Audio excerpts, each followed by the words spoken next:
1.7%. Ralph Hammers, when you look at the emerging markets, is that more important than what we see in the United States in terms of European impact? I do think so, yes, Yeah. because the emerging markets are signaling basically the global growth. And in the end, you know, the world is connected. So global growth is, at this moment, is slowing down. And from that perspective, it impacts both Europe and the US. And it will have a circular reaction. Sure. Keith McCullough. Yeah, I'm just tweeting about this right now. I mean, the math on this is pretty straightforward. Now, again, for those of you that don't know, the way that the U.S., for whatever reason, reports GDP is on a sequentially, seasonally adjusted basis. What does that mean? Who cares? The reality is that it's reported quarterly. So, again, Q1 was bad. Q2 is good against Q1. A good number here, better than expected, Maria. What that says to most macro managers is that it all but ensures that Q3 is even worse, because it has to go up against the 3-9. So again, think of it however you want to think about it. You play a tough fantasy football game one week, you play the easy team the next. That's a very difficult comparison. And this is an interesting thing for me to kind of go through when you think about, you know, kind of the newsiness of it all. Right. Is that Europe's had quite good headline GDP for quite some time too. Yep. Since, in my model, it's not just my model, it's a fact, but since 2012 GDP bottomed in Europe, it had a great run for 2 years. And the way that we model it is against the base effect of that rally in European GDP. The question from here is, can they sustain that rally? Do you see anything there that, and does confidence erode the probability of that?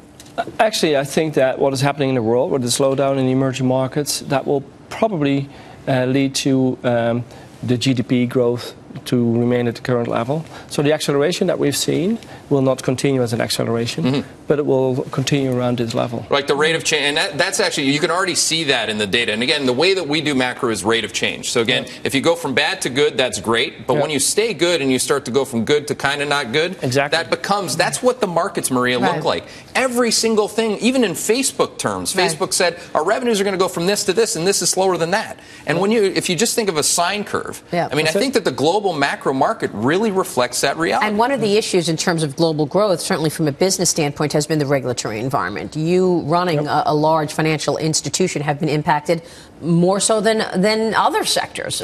You and your colleagues in financial services. What's the impact? Well, the impact at this moment is that there is so much uncertainty around, you know, capital requirements from three different angles. The ECB, after their first year of basically regulating the banks, coming to capital requirement setting this autumn. And then there's the Basel. Then you have the Basel, tweaking the definitions. The only way is up, basically, in terms of risk-weighted asset calculations. And then the third area is where the Financial Stability Board, the ECB, and the EC are figuring out concepts like TLAC and MREL, as they call them, not to bore you with all these details. But in the end, you know, there's so much uncertainty around it that it makes life difficult for us to take decisions in supporting the economy. Why would you make big decisions with money instead of just sitting on cash?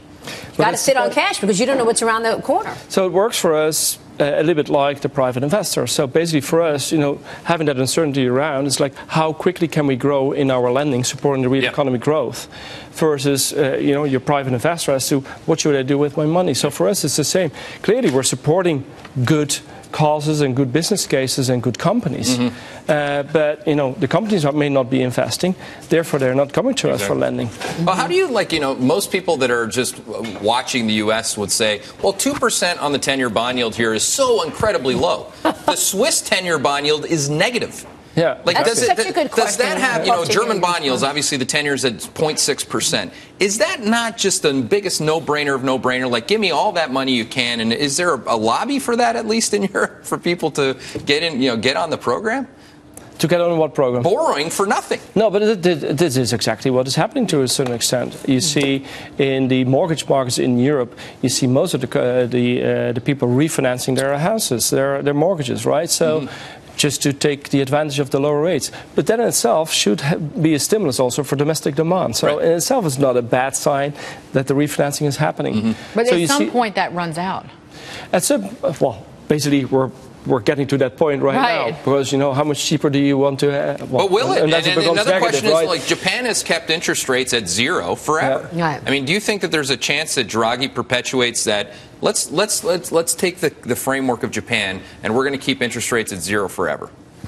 Well, hopefully not. But he will make the calls as he sees things recovering or not. Mm-hmm. But you have been investing in technology. So real quick, what does ING look like? How does it look different in 5 years because of technology? Well, what you can expect is that given the huge investment in technology that we currently have and currently doing, is that the whole digital approach that we take to banking, that will just continue. And with that, the way we counter all of these influences, costs should go down.